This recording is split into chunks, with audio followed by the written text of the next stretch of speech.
This is Fred from Mass Worship, and you're listening to Brutally Delicious Podcast.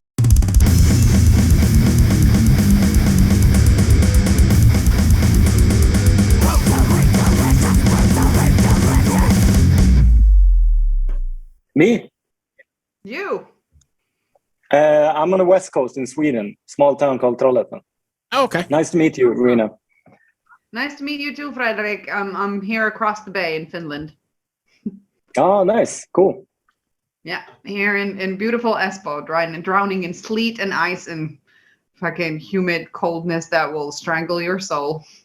Yeah, horrible Nordic winters. I hate this shit. It's awful. Yeah, me too. I don't know how I'm so you guys fucking deal with it. tired of it. Sorry. At least we used to be able to just fuck right off for somewhere, like, I don't know, just take a long weekend in Barcelona or whatever and feel like a person after 4 days. But now it's just Mordor every day, Mordor forever. Like, sucks. I don't understand being from the States how you deal with that 24 hours or however long it is of darkness. That would just totally crush my soul. Yeah, where I am, it's pretty okay. Like it's getting better now at least. But if you go further up north, it fucking sucks, man. It's horrible. Total darkness all the time. Yeah. And where are you based? I'm in Richmond, Virginia, over here in the States. Okay, cool. So, I mean, at least we get, the days shortened like normal, but we don't get anything like you guys get. That I couldn't deal with it at all. It's horrible. So How's your day been? Sorry? How's your day been? What have you been doing today? Yeah, pretty good. I work as a designer, so I'm working from home primarily. So it's kind of chill, I have my own schedule and just sit and dabble here a bit, and it's pretty nice. So that's been my day essentially. Awesome. Well, we have more in common than Scandinavia. I'm a lead creative, so I suppose you work at a like some sort of marketing company, I assume.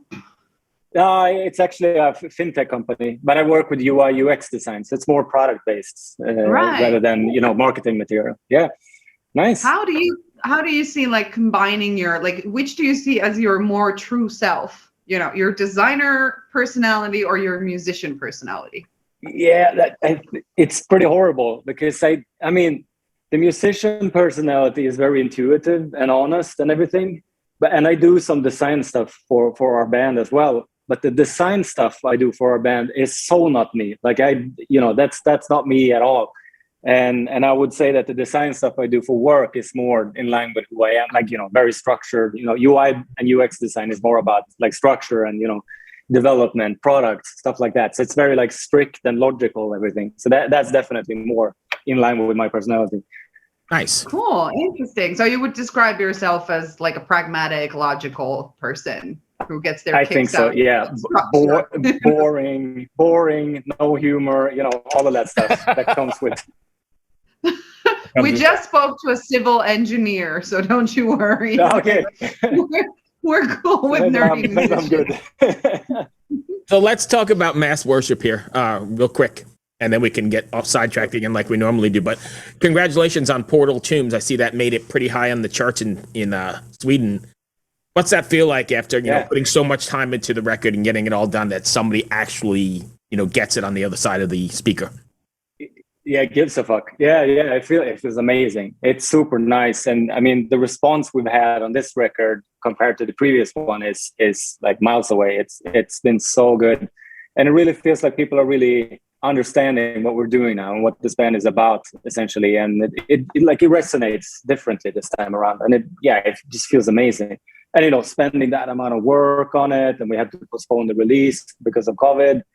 It's just great to get it out, and then on top of it, we're getting a lot of good feedback. So yeah, it's really good. All good vibes. Well, congratulations. Why do you think that is? Why do you think that is? That it resonates better now with people? I think, it really was kind of like I see it as two different bands in a way. Like the self-title that we released was written for a specific setup and a specific lineup. I played guitar back then, and we had some other guys that were like remnants from more of a punk hardcore band that we had previously to Mass Worship. And with this record, I knew that I'm going to play the drums, so I know, okay, I can play this shit. That's set. And then we brought in 2 new members that are more in line with like metal territory, essentially. So I had more freedoms writing stuff, and I felt like I could really explore things musically. And I really think that in combination with just trying to communicate something very intuitively and using music as a way of communication, in a sense, those 2 ingredients combined made this record so much more powerful than the self-title. It's like, you turn up the knobs on everything. We wanted it to be more progressive, a bit more technical, but we also wanted it to be more melodic. And I think that really translates through the songs really well right now. So I hope, and I think that's why it, resonates well with people. Right.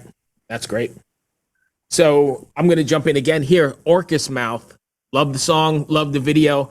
Also love that you got one of my favorite people in there, Jonas from Catatonia, and actually got At the Gates as well. How did that come about? Are you guys all friends over there in the Swedish scene? Yeah, I mean, yeah, basically. But all of us been playing in so many bands, and I mean, we're primarily dabbled with punk and hardcore previously to this. Some of us in metal as well, but and you make a lot of friends during the years if you tour a lot, and those guys are definitely through those sort of connections. Our singer also has a van rental company for touring bands in Stockholm as well. So that's also kind of a link into like a lot of his clients are bands like At the Gates and Catatonia and all those bands. So yeah, Sweden is a small country. Stockholm is a small city compared to a lot of other cities, and metal in Stockholm is essentially just a small group of people. So it's really just all connections, bands that we played with, stuff like that. So fortunately, they wanted to leave their mark on the record, and that feels amazing. Yeah, of course. Rena, is there someone you would really like to work with in the future? I got that question a while ago. And now from the top of my head, it would definitely be Jess Coleman from Killing Joke. I would really love to do something with him because it's like so out there for a metal band to collaborate with someone like that. And I really love everything they're doing, and I love everything he is doing. That would be really cool, kind of like a curveball to Mass Worship. And then it's more like traditional stuff. I would love to, have someone from Mastodon would be amazing. Opeth would be a dream as well, stuff like that. But that's more like classical metal dream worship, essentially. So I got a question for both of you, actually. And why do you think so many great metal bands come out of Norway, Sweden, and Finland? I mean, is it something in the water? How does that, because it's an inordinate amount, I think, right? Yeah. Rena, you want to start? No, I was hoping you would. Okay. Yeah. I would say it's that the depressing, nature of this place plays a huge role. Like that really sets the tone for a lot of music here, I think. And I mean, the emotional language that we use is for sure influenced by that. But then the boring side of that answer is also that it's generally welfare states. We generally push a lot of money into cultural institutions. We support the kids. Kids, if you want to play an instrument, it is not a problem. You can be from a poor family, rich family. It doesn't matter. The state is generally going to support you in it. And I think that has really, made Swedish metal and Nordic metal in general be exceptionally good, musically and technically. It's really on point, everything. And I would say, it's a pretty boring answer, but I think it really influences everything. I want to jump in. No, you won't, because I haven't answered yet. But screw you, Bruce. No, I'll add an angle because I completely agree with everything Fredrik just said. But it's also and I can just speak for the Finnish nation because I know in Sweden it's slightly different where it comes to expressing your emotions. But the Finnish nationality is like we don't get like an emotional upbringing. We are not like, you know, the Latin people who can just blow up and vent out whatever is like brewing inside. You're supposed to keep everything in. So it kind of makes sense that at some point you want to just hold the mic and scream into it. You know? That makes sense, actually. Yeah, that's very valid. I think that's true. For sure. It is pretty rough. And I know, I mean, stereotypically speaking, Finland, seen from Swedish perspective, is also a tiny bit rougher in every way, essentially. So yeah, it makes total sense to me. All right, so I'm going to jump in for a second to something you said. In Sweden, and I know this has nothing to do with mass worship, but we just kind of go where we go. Is that a cat in the background? No, it's my dog. That's Loki. Dog, Loki. Okay. Nice. It's a Great Dane. It's a very big cat, you know? Yeah. Yeah. What I was saying, sorry, go on. No, you're fine. Say hi, Loki. You mentioned that, like, if you want to play an instrument in schools and the kids, like, Sweden is behind them. That's so foreign to me because I have kids that have gone through school already and are out on their own. But when they wanted to play instruments in school, they had actually people that wanted to play the baritone or the tuba, and they would have to go out and fund it themselves. And there were some families that couldn't do it because, you know, they couldn't fund their kids' tuba. So I find that a foreign but amazing concept because that's not happening here. Yeah, I mean, and of course, like you usually have to pay something, I guess. But I mean, even if you can't afford that small sum that it is, you can find ways to finance it through welfare, for sure. Like I'm 100% sure. If you want to play music, you can do it in Sweden, essentially. It's really amazing, and it's really strange too. I think in the society that we live in, where culture in general might not be, you know, valued at the value that it really should have. Right. It's really cool to see that governments like go in and really support that kind of stuff. I love it. It's amazing, really cool. So yeah, do you guys also get the freaking nokkahoilu? Those is that a mandatory thing? Because in Finland, you get on third grade, you get this awful flute. Here it's called a recorder. And it's basically like a cruel and unusual punishment to all the parents, and then you need to like learn to play it, and you have like a class full of kids just blah, blah. It's awful. That's not something that is good. My parents used to tell me stories about that. I think nowadays it's not like you can actually choose instruments nowadays. But I know that it used to be like that. But that seems to me more like scaring people away, if anything.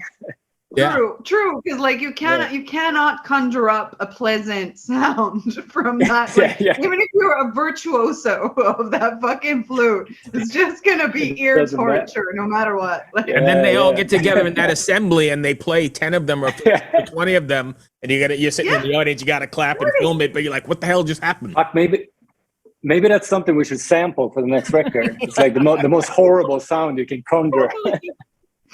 Right. Like there's the Peruvian skull flute thingy, and then there's just Scandinavian, like, you know, scary shit, you know. Yeah. So let's bring it back to mass worship before we go. What do you guys have planned next? I mean, are you planning on taking this on the road? Is that a thing that you could do in Sweden yet, or what happens from here? Yeah, I mean, Sweden is pretty good right now, and it's been all throughout the pandemic, essentially. We didn't really have any lockdowns. It's primarily been recommendations. Like, we recommend you to do this and that, etc. But over Christmas, we had some stricter rules. We started using the COVID passports, stuff like that. But it only lasted for a couple of weeks, and now it's all gone again. So in Sweden, it's pretty nice right now. And I think Denmark and Norway is kind of on the same. I think Finland is slightly behind. I'm not really sure about that. But in general, I mean, the goal for us as a band is of course to tour a lot. And like I said, we have a roots in punk, DIY culture. We love touring. We love doing it ourselves. And I mean, that's obviously the goal. We had a tour plan with a Stockholm band called Leak now in March. But unfortunately, that got postponed till next year because some of the guys plays in Catatonia and Bloodbath and a couple of other bands. So we'll see what happens. I mean, probably no touring now in the spring, but we at least have a couple of festivals and a couple of shows here and there in Sweden for the foreseeable future. Then we'll see. The fall, we're hoping to get something in at least. Awesome. Reedy, have anything else? Hey, good luck with the record, and really congratulations on the success of that single. That's pretty. Yeah. Thank you so much. Thank Hopefully you for we'll taking see the you here time. somewhere. Hey, no worries. Thank you. Yeah, cool. hopefully I'll see Okay, you take at a care. gig. Yeah, for sure. Be Take well, my care. friend. Take care. Bye, dude. Bye. Bye. Bye-bye.